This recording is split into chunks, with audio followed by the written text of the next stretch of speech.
তারা আমাদেরকে সেবা করার যে সুযোগটা দিয়েছে, আমরাও পূর্ণ আমাদের দক্ষতা দিয়ে 21 জন তাদেরকে ইনশাল্লাহ সেবা দিই, তাই না? হ্যাঁ, এটা তো আমরা পূর্ণ এক। ওই ব্যাপারে আমাদের মনসম্মত আমরা মিটিং এর মধ্যে ওইটা আসবে, তখন বলতে পারবো। আর আমি আর কোনো কিছু ভাবে বলতে পারবো না, ঠিক আছে? সামনে কার্যক্রম আমাদের ইশতেহারে যেগুলো দিয়েছে, এটা একটা বিরাট পয়েন্ট ছিল। এনারা একটা বিরাট পয়েন্ট ছিল যে আমাদের মধ্যে কোনো রকম আমাদের বৈরিতা না থাকে, ভুল বুঝাবুঝি না থাকে। তারা 2 বছর যাতে আমাদের ফুললি সাপোর্ট পায়, একেবারে ফুল সাপোর্ট। হ্যাঁ, তাদের যে মনে যাতে একটা মতো না, আল্লাহ আমরা কি কাকে ভোট দিলাম না ভোট দিলাম এই যাতে কোনো ব্যাপারই তাদের মনে না থাকে। তারা আসছে তাদেরকে যাতে কেউ মিসগাইড না করে, তারা যাতে কোনোভাবে মিসগাইডেড না হয়।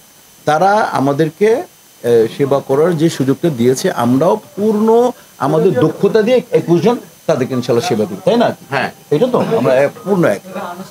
ইসি কমিটি তো 4টা, ওটা আমাদের ইসি কাউন্সিল 4টা, ঠিক আছে? তা আমাদেরকে একটু সুযোগ, আপনারা ব্রেক, আমরা একটু বসবো, ঠিক আছে?